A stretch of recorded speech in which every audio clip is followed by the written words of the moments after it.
tutorial de química biológica. En esta oportunidad nos vamos a abocar al metabolismo de los glúcidos o hidratos de carbono en el tema 9.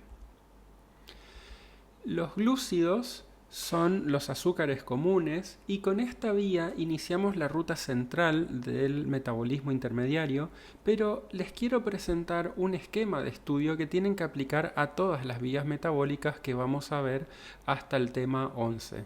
En cada caso van a tener que saber el tipo de vía, si es una vía anabólica o catabólica, en qué tejido u órgano se produce, hay vías que son exclusivas de un determinado órgano, cuál es el objetivo metabólico que tiene la vía, es decir, para qué sirve, cuál es su importancia fisiológica, cuántas etapas tiene, si hay un metabolito del cual parte la vía y llega a otro metabolito final, o bien si genera metabolitos que son encrucijadas metabólicas, vamos a ver a partir de ahora, y qué tipo de control tiene la vía.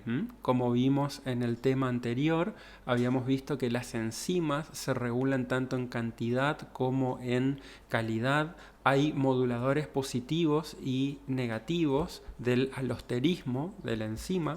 También tenemos modificaciones covalentes, ahí habíamos visto fosforilaciones, glicosilaciones, ubiquitinaciones, acetilaciones, metilaciones, etc. También vimos que la cantidad de la enzima podía variar y entonces el gen que controla la síntesis de la enzima podía inducirse o reprimirse, y en aquellos organismos que permitían un control hormonal, entonces el sistema endocrino influía sobre el metabolismo intermediario. También en el tema 7 vimos que son muchas las vías metabólicas que constituyen este mapa de rutas. Habíamos visto que habían vías que eran catabólicas, que se marcan en rojo, vías anabólicas o de síntesis, que se marcan en celeste, y también habíamos resaltado que siempre en una vía catabólica o anabólica había una reducción y una oxidación acoplada. Por eso decíamos que todas las reacciones químicas son son reacciones redox. Pero siempre también vamos a considerar que en una ruta catabólica el metabolito principal de la vía es el que se oxida, y eso llevará a cabo una consiguiente reducción del transportador electrónico que se esté considerando. Puede ser NAD o FAD o NAD-fosfato. Sabemos que una ruta catabólica entonces implica una oxidación del metabolito principal, hay una degradación de ese metabolito principal, hay generación de energía, generalmente en forma de ATP, y también tenemos generación de transportadores electrónicos reducidos. Muy por el contrario, una sustancia que se anaboliza está es un proceso destinado a la construcción de un metabolito, hay una reducción puesta en juego y hay una inversión de energía. El proceso anabólico por excelencia es la fotosíntesis, que parte de agua y dióxido de carbono, que son nuestros desechos, y construyen gliceraldehído 3-fosfato, que luego finalmente se transforma en polisacáridos. Entonces, cuando hablamos de anabolismo, estamos hablando de un proceso de construcción. Y esto explica por qué lo que normalmente denominamos anabólicos, que son las sustancias farmacológicas que consumen los deportistas, por ejemplo, tienen esta denominación. Esos fármacos están principalmente diseñados para anabolizar o favorecer la síntesis de proteínas en los músculos, y entonces es por esto que se denominan anabólicos. Centrándonos ahora en el tema que hoy nos ocupa, el metabolismo de glúcidos, la vía catabólica de degradación de los glúcidos se denomina glucólisis y la vía anabólica se denomina gluconeogénesis.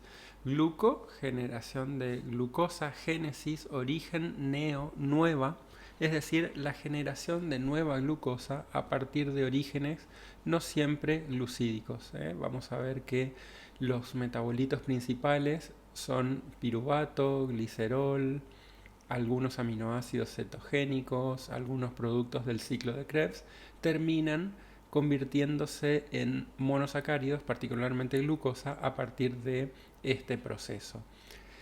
Vuelvo a reiterar, el metabolito que se oxida es el monosacárido, el que se reduce en la gluconeogénesis es el piruvato o el glicerol o estos aminoácidos, pero hay que considerar que siempre que un metabolito se oxida, otro se reduce. La vía glucolítica genera piruvato, este piruvato ingresa a la mitocondria. En el proceso de piruvato deshidrogenasa se transforma en acetilcoenzima A y luego esta acetilcoenzima A, producto de este proceso, ingresa al ciclo de Krebs. Se condensa con oxalacetato, se forma citrato, se producen las descarboxilaciones respectivas y entonces como producto de este proceso tenemos dióxido de carbono, 3 moléculas de NAD reducido, una de FAT reducido y una molécula de ATP.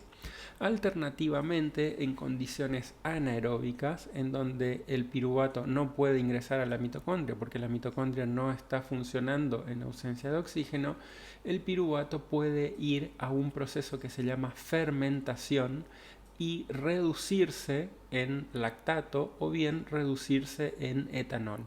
Vamos a ver más adelante esto con detenimiento, pero el objetivo metabólico de esto es reducir el piruvato para que esa reducción traiga consigo la reoxidación del NAD, que normalmente se produce en la cadena de electrones y en la fosforilación oxidativa, pero que como en este caso en ausencia de oxígeno no funciona, entonces de algún modo se tiene que regenerar el NAD, se tiene que reoxidar de algún modo para que la glucólisis continúe y no se detenga. También tenemos los procesos anabólicos, como les comentaba antes, en donde algunos aminoácidos, el glicerol o algunos intermediarios del ciclo de Krebs terminan en esta vía gluconeogénica para sintetizar glucosa a partir del mismo. Una breve descripción del proceso fisiológico de la digestión.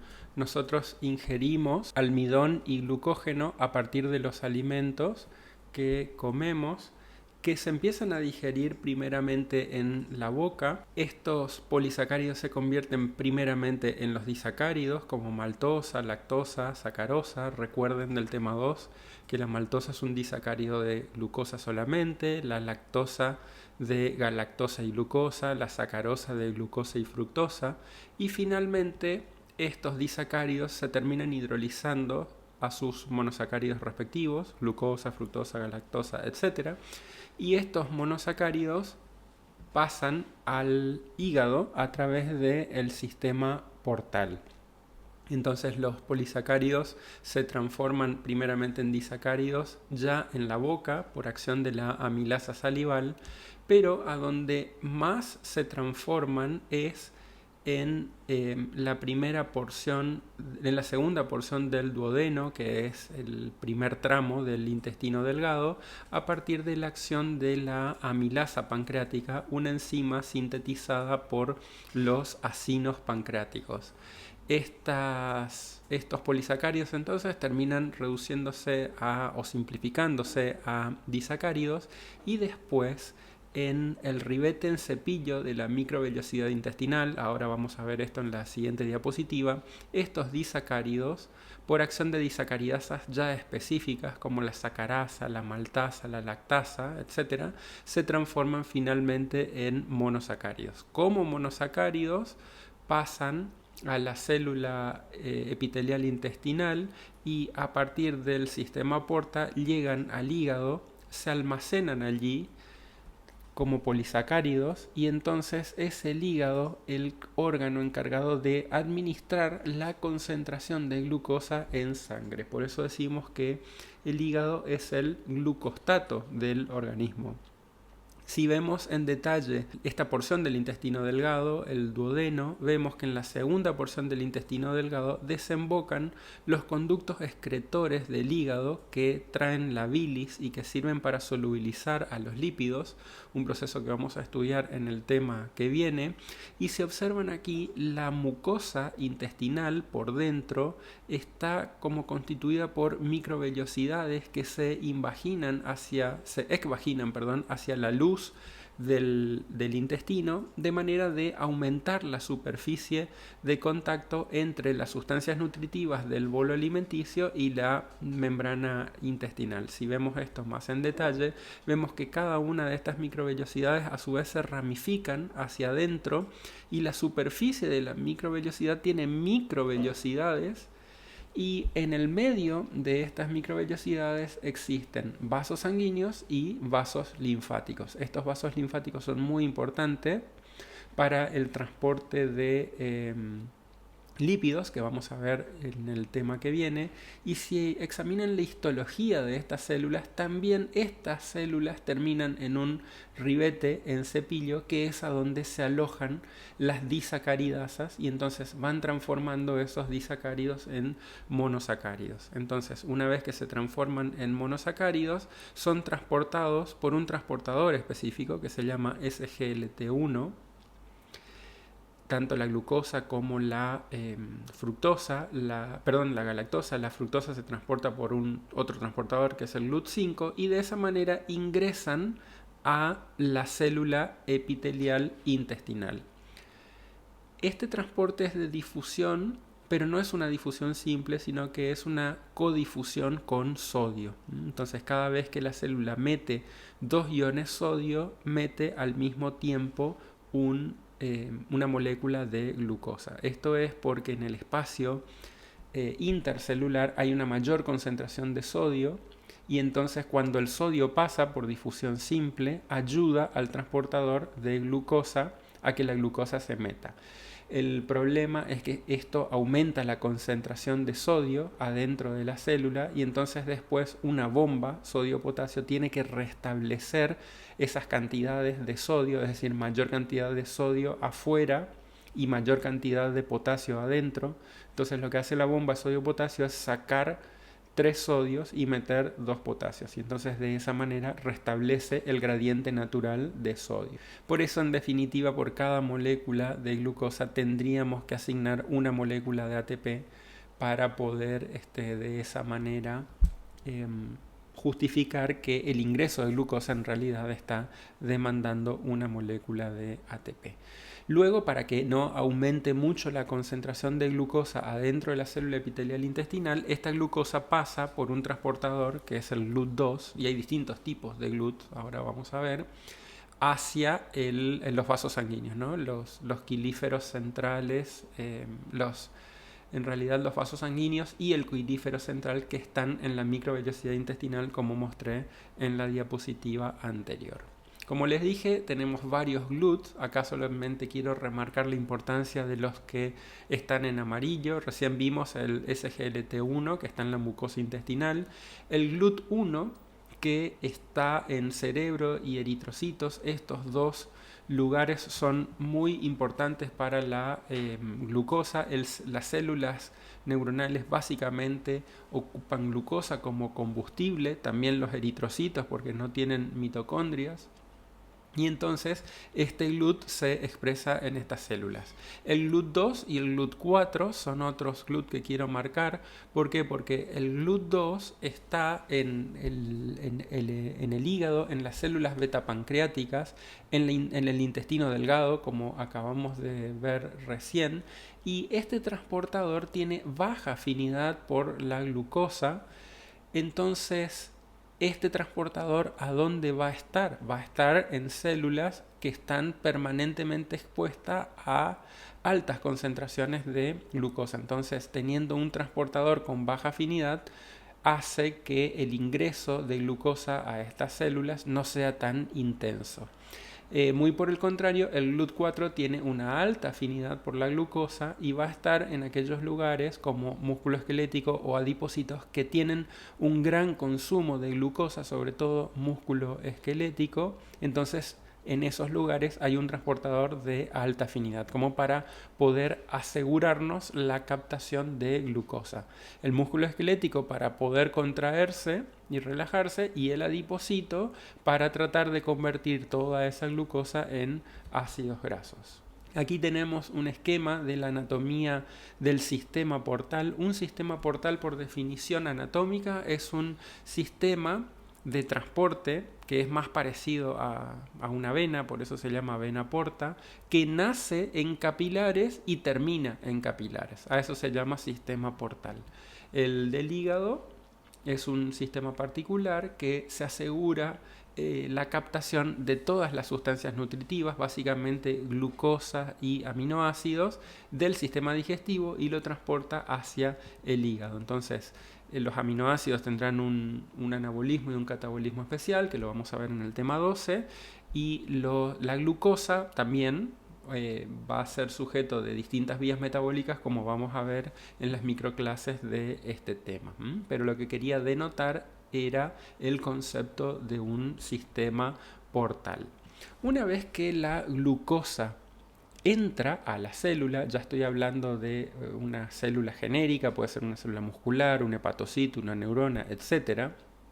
Lo que ocurre es que la célula se asegura la captación de la glucosa, es decir, hace una modificación química que impide que la glucosa vuelva a salir por el GLUT que originalmente la transportó hacia el interior. Y esa modificación química es una fosforilación en el carbono 6 de la glucosa, ¿no? Entonces se forma glucosa 6-fosfato. Como es una fosforilación, la enzima es una quinasa que se llama exoquinasa, utiliza un ATP, lo convierte en ADP y fosforila en la posición 6. De esta manera, la glucosa 6-fosfato es más grande que la glucosa porque tiene un grupo voluminoso y al mismo tiempo aumentó la carga, que en este caso es negativa, sobre la molécula. O sea que esta molécula que ya era polar, ahora se hace extremadamente polar porque es tan polar que tiene un polo, el polo negativo.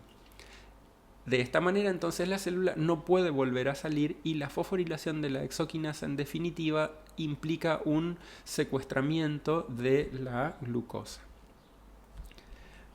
Como les comentaba recién, hay distintos tipos de GLUT. Destaco otra vez el GLUT4 y el GLUT2. El GLUT2, que estaba en las células intestinales, en las células beta-pancreáticas, tiene baja afinidad por la glucosa. Tiene un km de 10 a la 2. Las células musculares o las adiposas tienen GLUT4. Fíjense que tiene un km de 10 a la 4. Por lo tanto, tienen una mayor afinidad por la glucosa.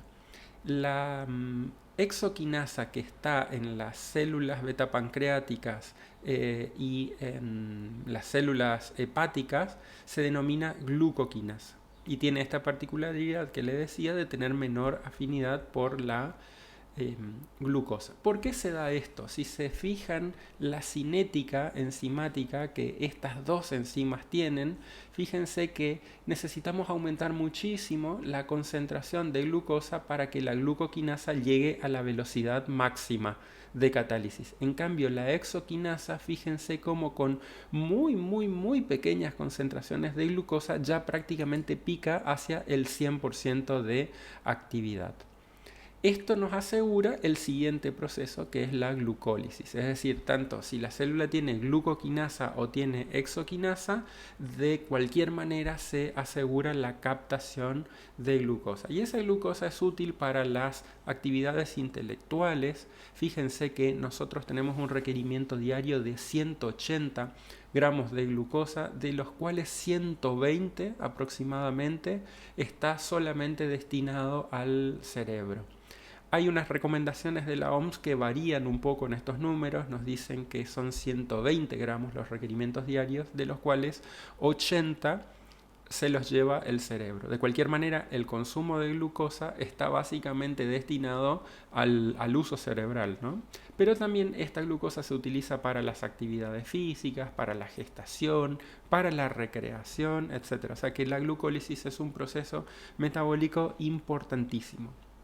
Consta de 2 etapas, una primer fase de inversión de energía, en donde la glucosa pasa por 2 procesos. El primero, como habíamos visto recién, la glucoquinasa, la hexoquinasa demanda el uso de un ATP y otro ATP que se usa en otra reacción que vamos a ver enseguida.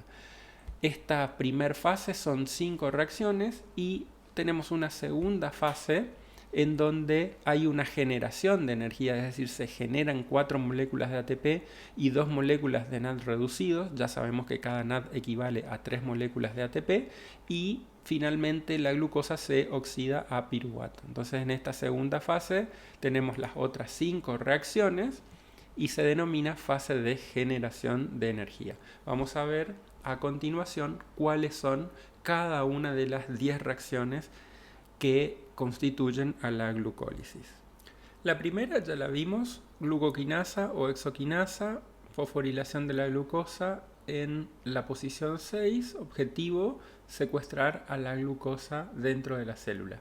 La glucosa también puede venir no en forma libre, sino ya fosforilada, y esto lo vamos a ver en la microclase siguiente. El glucógeno, cuando se simplifica a monosacáridos, se va fosforilando. Esta reacción es catalizada por una enzima que se llama glucógeno fosforilasa y el producto es glucosa 1-fosfato. Entonces, para poder entrar a la vía glucolítica, una enzima, que es una fosfoglucomutasa, tiene que desfosforilar a la posición 1 y fosforilar en la posición 6, y entonces esta glucosa sigue la vía glucolítica. En la siguiente reacción, la glucosa se isomeriza a fructosa 6-fosfato, como bien ya están sabiendo del tema 2, cuando la glucosa pasa a fructosa por la acción de una fosfohexoisomerasa o una fosfoglucoisomerasa, depende de cuál sea el libro que vean. El anillo piranósico de 6 átomos se transforma en un anillo furanósico de 5 átomos y por ese motivo el carbono 1 de la glucosa queda más expuesto porque el carbono carbonílico en una cetosa está en el carbono 2.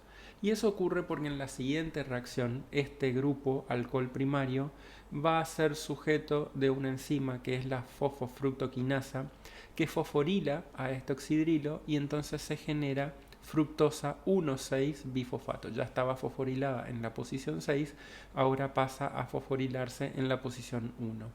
¿Por qué ocurre esto? Porque en la siguiente reacción esta molécula se va a romper al medio, entonces vamos a tener como producto 2 triosas fosfatos, o sea, una hexosa difosfato da como producto 2 triosas fosfatos, y estas son la dihidroxiacetona fosfato o fosfato de dihidroxiacetona y el gliceraldehído 3-fosfato.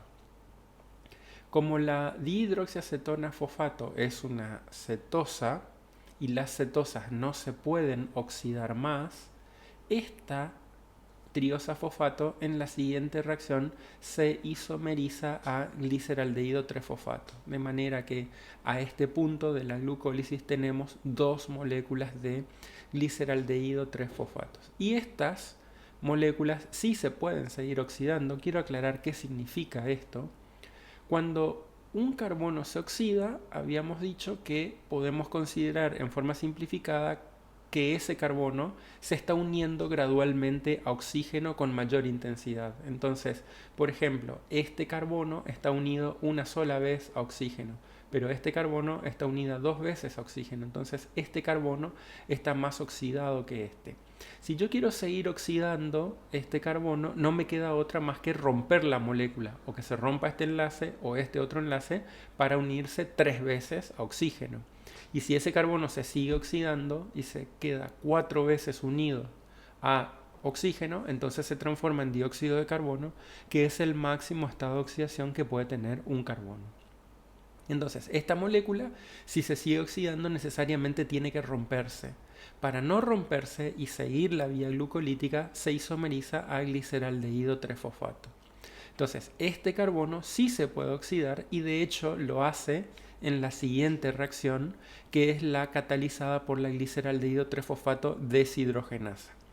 Como su nombre lo indica, la enzima deshidrogenasa deshidrogena este carbono, se pierde este hidrógeno y este carbono se une a oxígeno.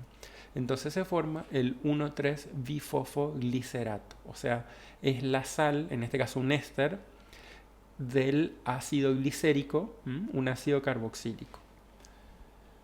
La particularidad que tiene esta enzima es que fosforila a esta molécula, pero no utilizando un ATP, sino un fosfato inorgánico. Entonces en esta reacción no se gasta un ATP y se obtiene una molécula fosforilada de alta energía porque tiene dos fosfatos. Como el gliceraldehído se oxidó a un ácido carboxílico, alguien se tiene que reducir. Ese alguien es el NAD.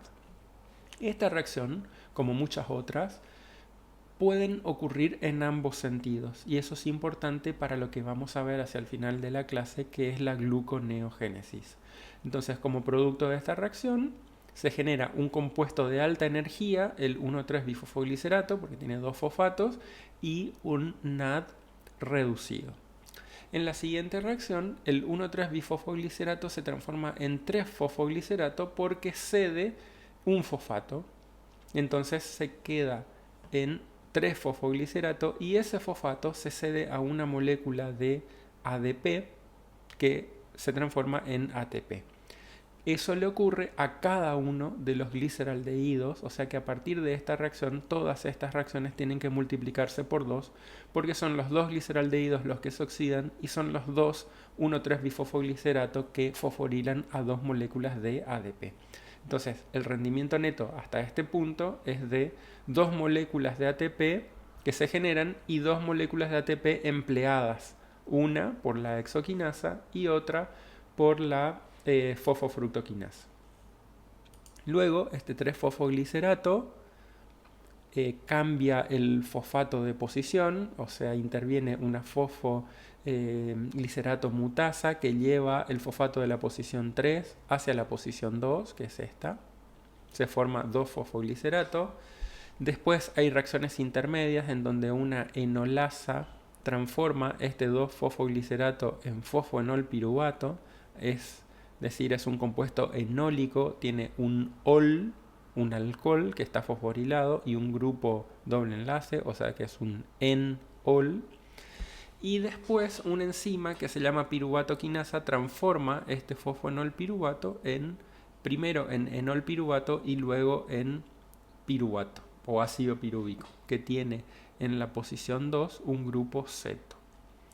Este piruvato o ácido pirúvico es el producto final de la glucólisis.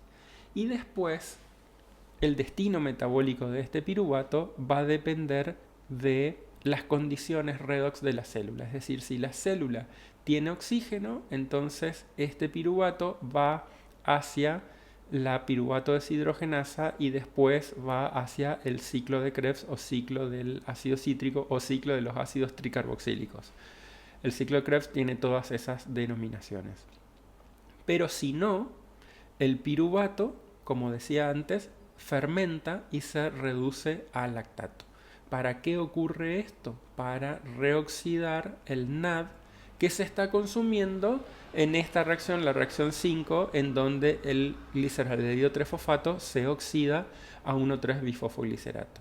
Cuando decía antes que las vías catabólicas demandan equivalentes electrónicos oxidados, es decir, NAD y FAD oxidados, me estaba refiriendo a esto, a que la gliceraldehído 3-fosfato deshidrogenasa necesita dos cosas para poder funcionar: gliceraldehído 3-fosfato y NAD oxidado. Entonces el gliceraldehído 3-fosfato se oxida a 1,3-bifosfoglicerato y el NAD se reduce. Entonces, si no hay NAD oxidado o gliceraldehído 3-fosfato, se corta la glucólisis. Entonces, estas vías catabólicas consumen NAD oxidado. ¿Cuál es la forma tradicional de reoxidación de este NAD? No es la reducción de piruvato a lactato o a etanol, sino que es la cadena de electrones. O sea, la cadena de electrones hace este proceso. Toma NAD reducido y genera NAD oxidado. Entonces, lo normal es que el piruvato vaya a la mitocondria, pero cuando la mitocondria no funciona, entonces este NAD tiene que sí o sí provenir de una fermentación.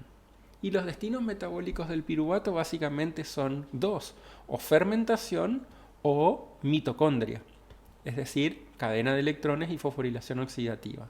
Entonces, en la mitocondria, el piruvato, como ya sabemos, se descarboxila, se genera acetil-CoA, y esta acetil-CoA termina como dióxido de carbono y agua en la cadena de electrones y en el ciclo de Krebs. Las otras opciones son fermentación a lactato. Entonces ahí el piruvato se reduce a lactato, es lo que vimos en la reacción anterior. Esto normalmente ocurre en el músculo. O bien fermentación alcohólica. Entonces el piruvato se reduce a etanol y dióxido de carbono. Acá tenemos, fíjense que es una reducción porque este grupo ceto, un grupo cetona, se reduce a un alcohol secundario con la consiguiente oxidación del NAD.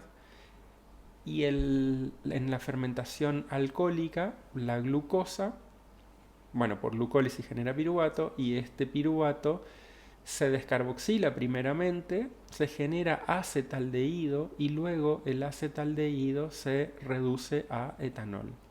Entonces hay una descarboxilación que produce gas, por eso la fermentación alcohólica se utiliza en la producción de bebidas alcohólicas como la cerveza o los vinos espumantes con dióxido de carbono. Y el acetaldehído se transforma en etanol y es lo que hace que la bebida sea alcohólica. Esto también ocurre en el proceso de producción de pan, por ejemplo. Cuando uno hace un pan, lo que hace es mezclar harinas con las enzimas de la glucólisis o bien con levaduras directamente. Entonces las levaduras transforman a la glucosa en piruvato. Como uno tapa la masa del pan, se genera un ambiente de anaerobiosis y entonces el piruvato, en lugar de ir a la mitocondria, fermenta porque no hay oxígeno. Entonces esa fermentación produce dióxido de carbono, este dióxido de carbono eleva la masa del pan y luego el acetaldehído se reduce a etanol. Entonces por eso uno pone el pan en el horno, para que este etanol con el calor del horno se evapore y pueda la masa desgasificarse, ¿no? O si no, también se suele usar una desgasificación manual, es decir, una vez que la masa está elevada, uno amasa nuevamente para tratar de eliminar todo el gas y todo el etanol, y o si no, el etanol se termina evaporando en el horno. Como dijimos en el tema anterior, una vía metabólica se vuelve eficiente siempre y cuando tiene puntos de regulación que son precisos y exactos. La glucólisis tiene 3 puntos de regulación que están centradas en las reacciones que son irreversibles, como la catalizada por la exoquinasa, la fosfofructoquinasa y la piruvatoquinasa. Esos son los 3 puntos clave de regulación. La exoquinasa tiene una regulación a nivel de producto. Habíamos visto en el tema 8, lo volvemos a ver ahora, la glucosa 6-fosfato, que es el producto, inhibe a la exoquinasa. Entonces de esa manera frena la entrada de glucosa a la célula y por ende la vía se frena en su primera instancia. El último punto de regulación, la piruvatoquinasa, que transforma fosfonolpiruvato en piruvato, tiene estas formas de inhibición: acetil-CoA, el producto de la piruvato deshidrogenasa, ATP, alanina, un aminoácido, y fosforilación dependiente de AMP cíclico. ¿Por qué ocurre esto? Porque el ATP es un modulador que regula la velocidad de síntesis de la vía, la velocidad de flujo de la vía. ¿Por qué el ATP es un inhibidor alostérico negativo? Porque la célula interpreta que ya hay mucha energía entonces no necesita estimular una vía catabólica como la glucólisis.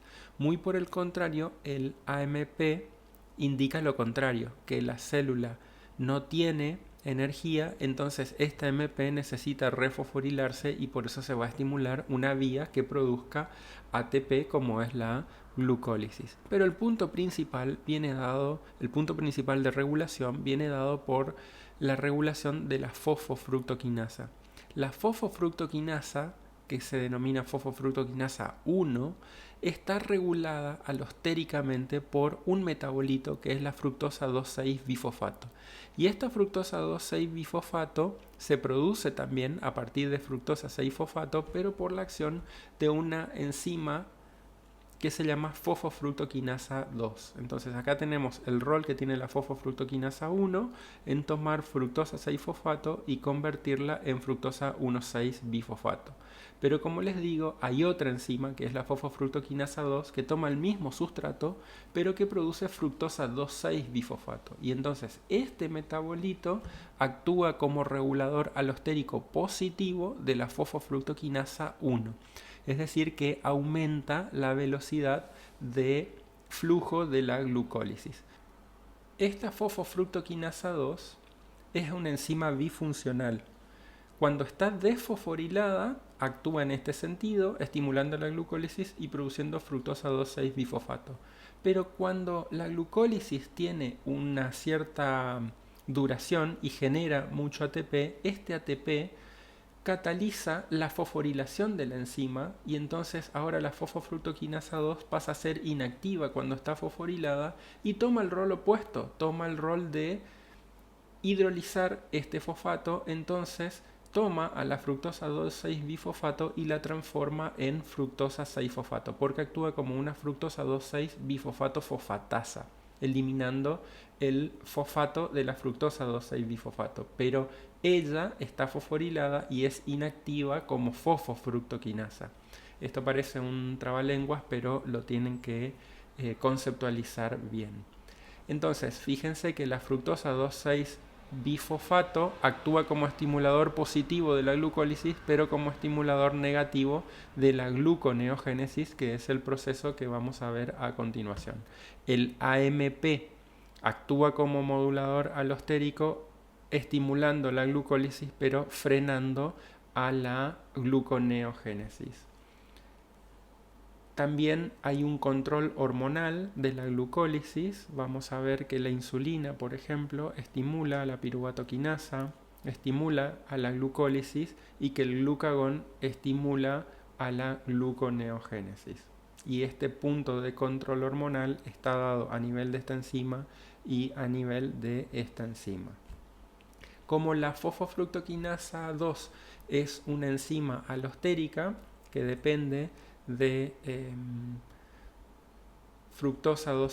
la fosfofructoquinasa 1 depende de fructosa 2,6-bifosfato o de ATP, fíjense cómo son las curvas, son estas curvas típicas en S itálica. Entonces, en ausencia de fructosa 2,6-bifosfato, fíjense que la fosfofructoquinasa 1 tiene este comportamiento. Para que llegue a la velocidad máxima necesitamos una elevada concentración de fructosa 6-fosfato. Pero cuando hay fructosa 2,6-bifosfato se necesitan pocas cantidades de fructosa 6-fosfato para que la enzima pique y llegue a la velocidad máxima. Y lo mismo con el ATP. En altas concentraciones de ATP, o sea, cuando la célula no necesita que la glucólisis esté muy activada, tiene este comportamiento, entonces se necesitan grandes cantidades de fructosa 6-fosfato para que la enzima llegue a velocidad máxima, pero cuando el ATP está bajo, entonces con muy poquitas cantidades de fructosa 6-fosfato ya la enzima adquiere una velocidad máxima. Este cuadro resumen sintetiza los puntos de regulación de la vía glucolítica, los 3 puntos clave, hexoquinasa, glucoquinasa, una de ambas, la fosfofructoquinasa, fíjense cuáles son los moduladores alostéricos, y la piruvatoquinasa. Analícenlo con tranquilidad a este cuadro. Y el rendimiento energético de la vía glucolítica en ambas condiciones. En vías anaeróbicas no hay NAD reducido que pueda ir a la mitocondria y rendir 3 moléculas de ATP. Entonces, en estas condiciones solo tenemos 2 moléculas de ATP como producto final energético. Y en la vía aeróbica tenemos 36 o 38, 2 moléculas de dióxido de carbono y agua que vienen del ciclo de Krebs o de la cadena de electrones, y 2 NAD reducidos. Entonces, esto sería la consideración total de pensar que el piruvato entra a la piruvato hidrogenasa y luego esas moléculas de acetil-CoA van al ciclo de Krebs y se transforman totalmente en dióxido de carbono. ¿Únicamente la glucólisis hace gluconogénesis? La respuesta naturalmente es no. Todos los disacáridos que aporten monosacáridos diferentes de la glucosa pueden entrar a la vía glucolítica en diferentes puntos. Por ejemplo, la galactosa puede isomerizarse a glucosa 1-fosfato y luego, como hemos visto, la fosfoglucomutasa transforma glucosa 1-fosfato en glucosa 6-fosfato. La manosa, bueno, naturalmente generará manosa 6-fosfato y esta se isomerizará a fructosa 6-fosfato. La maltosa es solo glucosa y la fructosa se transforma directamente en fructosa 1-fosfato. Luego esta fructosa 1-fosfato puede terminar como una triosa fosfato en la dihidroxiacetona-fosfato o bien transformarse en gliceraldehído y entonces este gliceraldehído seguir la vía de oxidación. También esta dihidroxiacetona-fosfato vamos a ver que está muy relacionada con los lípidos porque puede provenir del glicerol 3-fosfato a través de una enzima que se llama la glicerol 3-fosfato quinasa. Y bueno, entonces pueden ver que los diferentes monosacáridos pueden ingresar a la vía glucolítica. Fíjense un detalle de por qué la sacarosa tiene un aporte calórico muy grande, porque evita a la fosfofructoquinasa 1 y entonces se transforma ya prácticamente directamente en glicerol 3-fosfato y el glicerol 3-fosfato se transforma muy fácilmente en grasas. En definitiva, por eso los compuestos azucarados engordan mucho. Vamos a ver ahora qué es la gluconogénesis, algo ya dijimos, pero ¿por qué tiene que existir la gluconogénesis? La importancia metabólica de esta vía está centrada en que hay órganos que exclusivamente requieren de glucosa, por ejemplo el cerebro o los glóbulos rojos. Y esta vía ocurre únicamente en el hígado y en la corteza renal, pero el 90% de la gluconogénesis ocurre en el hígado y el 10% en la corteza renal. Como dijimos antes, la gluconogénesis es una especie de inversión de la glucólisis, pero tenemos que sortear los 3 puntos irreversibles. A eso nos referimos con rodear, en donde estas 3 enzimas de la glucólisis, que al mismo tiempo son los puntos de regulación de la glucólisis, son sorteados o rodeados para lograr la reacción opuesta. Viendo globalmente a la gluconeogénesis, fíjense que mientras que la glucólisis genera en condiciones aeróbicas 2 NAD y 2 ATP, que en definitiva equivalen a 8 moléculas de ATP, para poder anabolizar el piruvato, por ejemplo, a glucosa, se requieren 2 moléculas de ATP en este paso, 2 moléculas de GTP en este paso, otras 2 de ATP y otras 2 de NAD. Entonces, si uno contabiliza, acá tenemos 6 moléculas de ATP, más 2, 8, más 2, 10, más 2, 12. 12 moléculas de ATP tienen que ser empleadas para transformarse totalmente en glucosa. Entonces, no es la sola mera inversión de la vía, sino que en términos energéticos hay mucha diferencia. Uno tendería a pensar que si la glucosa cuando se cataboliza genera 2 ATPs, esas mismas 2 moléculas de ATPs son las que se invertirían en el proceso anabólico opuesto. Y no, en verdad no es así. Hay 10 moléculas de ATP de diferencia. Si uno compara el neto, esto produce más 2 ATPs y esto menos 12 ATPs, entonces el neto sería menos 10 moléculas de ATPs. Vamos a ver en detalle qué ocurre. El proceso gluconeogénico inicia en el compartimiento mitocondrial, entonces, como habíamos dicho, el glicerol o el lactato o el propio piruvato dentro de la mitocondria inician el proceso como sustratos gluconeogénicos. Entonces, si partimos del piruvato, por ejemplo, o del lactato, el lactato se debe ahora oxidar con la consiguiente reducción de un NAD.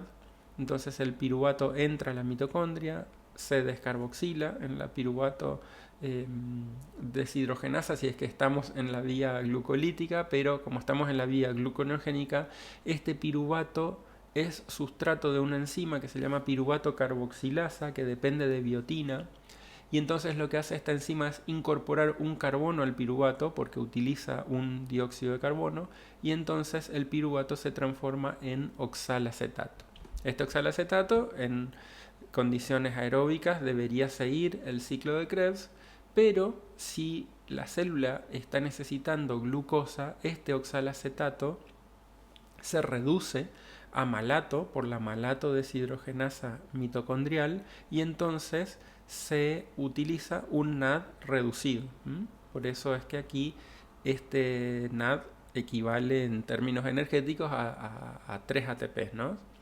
Entonces este oxalacetato se transforma en malato, el malato sale porque difunde libremente, hay un transportador de malato en realidad, y este malato por la malato deshidrogenasa citoplasmática se vuelve a oxidar a oxalacetato, entonces este NAD que se ocupó acá se regenera acá, por eso es que no contabilizamos 3 ATPs en este paso. Y luego el oxalacetato por una enzima que se llama fosfoenolpiruvato carboxiquinasa se termina transformando en fosfoenolpiruvato con el consumo de un ATP. Entonces, luego este fosfoenolpiruvato sí que sigue las reacciones inversas de la glucólisis, se transforma en 2-fosfoglicerato, 3-fosfoglicerato, 1,3-bifosfoglicerato, gliceraldehído 3-fosfato. Fíjense que todas estas reacciones son reversibles, o sea que pueden ocurrir en un sentido o en otro, en este caso en sentido anabólico, hasta que llegamos a la fructosa 1,6-bifosfato, y esa es la segunda reacción que hay que sortear. Entonces, hoy sorteamos la reacción última de la glucólisis catalizada por la piruvatoquinasa utilizando a estas otras enzimas en la mitocondria y la fosfoenolpiruvato carboxiquinasa. Entonces sorteamos este primer paso que es el paso de la piruvatoquinasa. Ahora hay que sortear el paso de la fosfofructoquinasa. Entonces eso se hace invirtiendo directamente, usando otra enzima que invierte el sentido del proceso, y la enzima se llama fructosa 1,6-bifosfato fosfatasa. Entonces esa enzima fosfatasa genera fructosa 6-fosfato, y el próximo paso a sortear también se sortea cambiando la enzima. Se utiliza una enzima que se llama glucosa 6-fosfatasa. Entonces esta enzima libera a la glucosa, porque si a la glucosa se le quita el fosfato, entonces queda libre, puede transfundir por el GLUT y liberarse.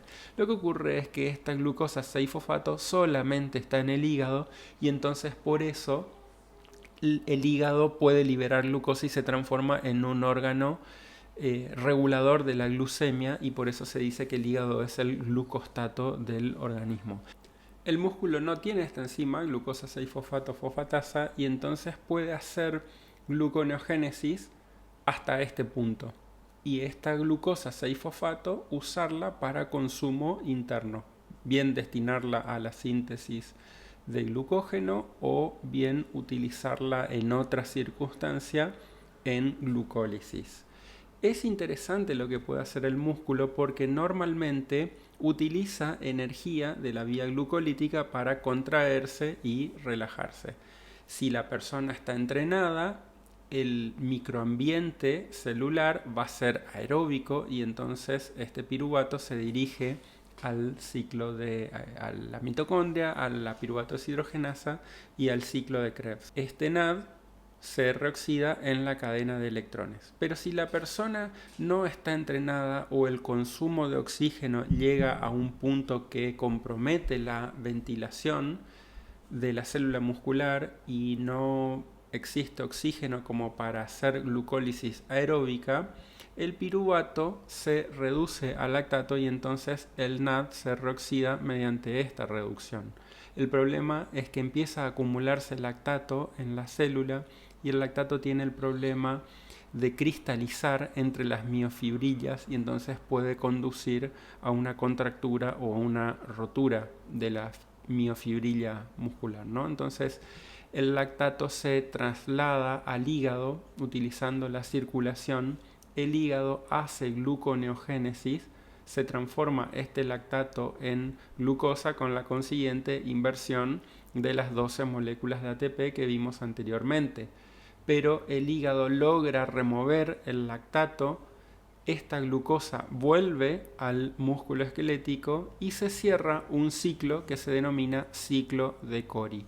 Todo el lactato producido en el ejercicio, anaeróbico en este caso, porque estamos en las instancias en que el piruvato ya no puede oxidarse por vía aeróbica, se genera por vía anaeróbica el lactato, pero puede reciclarse a glucosa a través del hígado.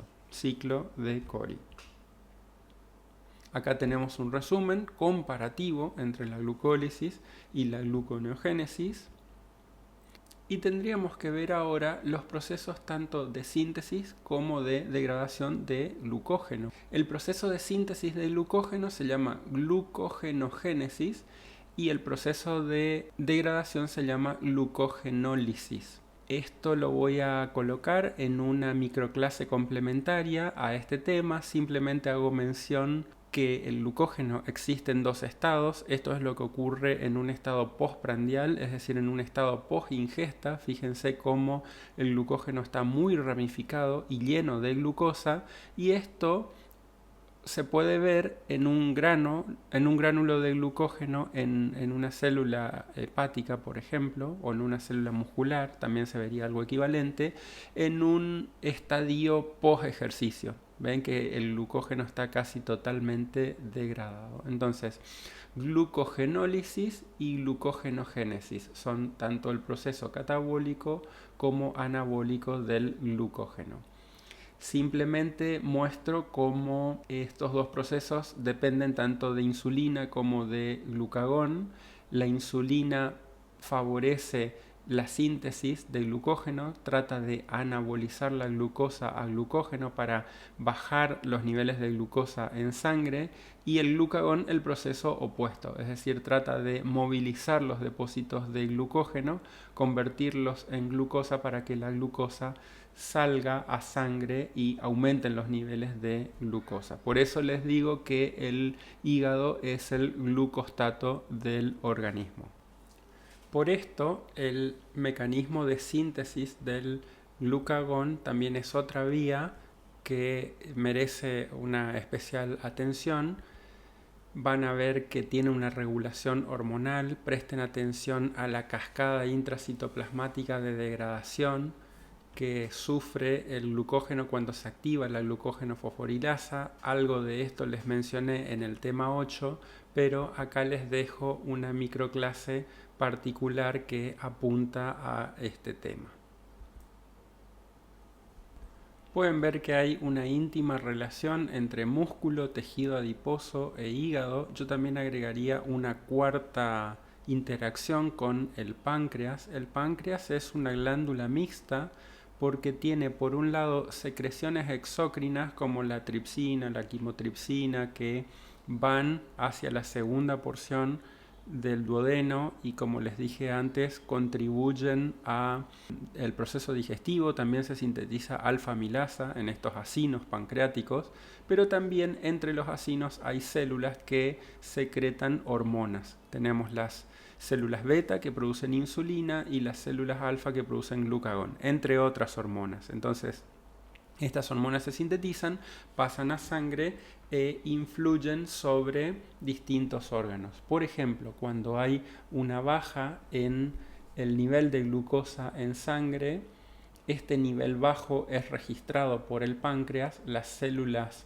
alfa del páncreas sintetizan glucagón y este glucagón actúa sobre el hígado. Los depósitos de glucógeno empiezan a fosforilarse y se genera glucosa 1-fosfato, se genera glucosa y el hígado aporta glucosa a la sangre como para restablecer el nivel normal de glucosa. Por el contrario, los altos niveles de glucosa hacen que las células beta del páncreas sinteticen insulina y esa insulina actúa tanto en el hígado como en el tejido adiposo, favoreciendo el anabolismo de glucosa a glucógeno en el hígado y en el tejido adiposo el anabolismo a ácidos grasos. Entonces, de esa manera bajan los niveles de azúcar en la sangre y se restablece la glucemia normal. Otra vía importante que no la vemos en profundidad es la vía de las pentosas. Esta vía tiene dos fases, una oxidativa.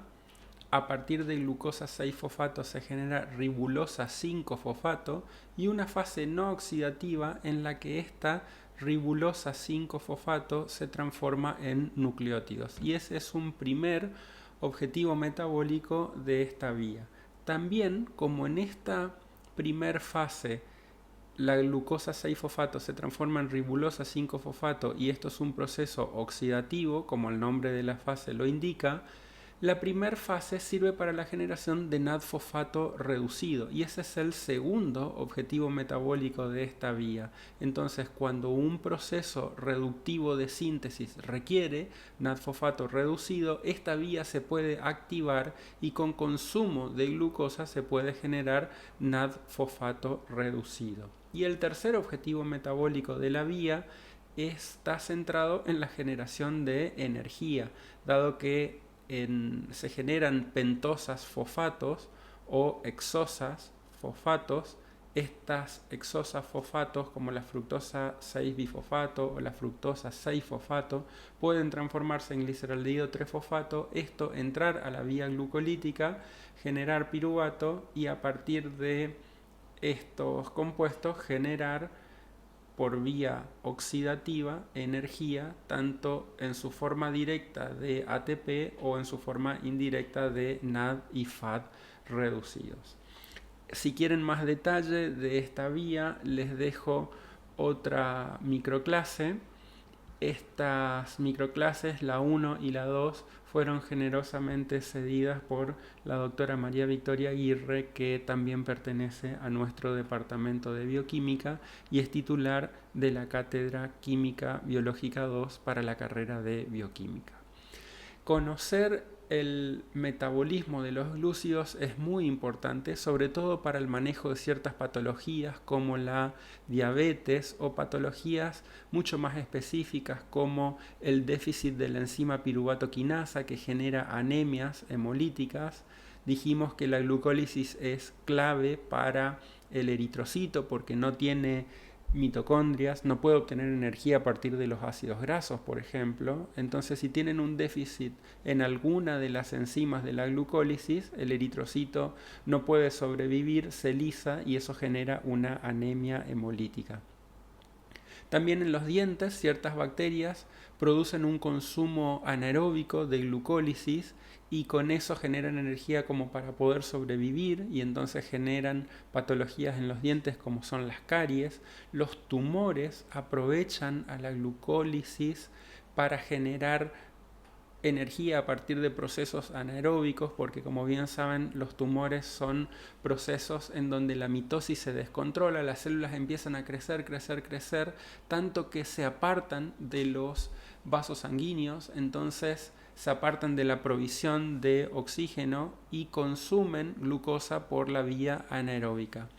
También estos tumores pueden generar acidosis láctica o la acidosis láctica puede también producirse en los músculos como vimos en el ciclo de Cori y entonces el piruvato se transforma en lactato y eso genera una acidosis que el bioquímico tiene que manejar para evitar que el paciente vaya a terapia intensiva por una crisis ácido-base, por ejemplo. Van a ver en la microclase de la doctora Aguirre que el glucógeno también puede tener ciertos trastornos y eso es muy importante en los recién nacidos o bien hay una vía que es la vía del fosfogluconato que nosotros no vimos, pero conduce a una patología grave que es el favismo. Esto se da por deficiencia de una enzima de la vía de las pentosas, como es la glucosa 6-fosfato deshidrogenasa, que participa en la primer fase oxidativa de la vía de las pentosas. Por último, les dejo una tecnología que se está utilizando, que es el PET. Ustedes saben que los tumores tienen un consumo muy alto de glucosa porque se necesita energía para construir membranas, para duplicar las organelas, en fin, para sostener este metabolismo incrementado de consumo de energía y de producción de mitosis. Entonces, si uno al paciente le da un análogo de la glucosa, que es la 18-fluorodesoxiglucosa, esta glucosa cuando se rompe por consumo en la vía glucolítica genera fluorescencia, y esa fluorescencia puede ser captada por un software. Entonces uno puede obtener imágenes de los órganos que están consumiendo ávidamente glucosa, y esto es particularmente importante en los tumores, y esta tecnología se utiliza para diagnosticar y localizar procesos tumorales. Finalmente, como conclusiones de esta clase, podemos decir que la glucosa es el principal combustible del organismo. Hemos visto que ocupa la vía central en el mapa de rutas metabólicas. La mayor parte de la glucosa es consumida por vía aeróbica. El hígado es el glucostato del organismo y el músculo esquelético consume gran cantidad de glucosa. También es capaz de generar glucógeno. Esto lo van a observar en la microclase también de la doctora Aguirre. La gluconeogénesis es un proceso que permite obtener glucosa a partir de otros esqueletos carbonados, no necesariamente glucídicos. Esto es importante para los órganos que dependen estricta y exclusivamente de glucosa, como los glóbulos rojos o las células neuronales, y se denomina normoglucemia al nivel constante de glucemia que está bajo estricto control del hígado y de las hormonas que están participando en el metabolismo hepático. Como siempre, les dejo la bibliografía para este tema y será hasta un nuevo video tutorial de química biológica.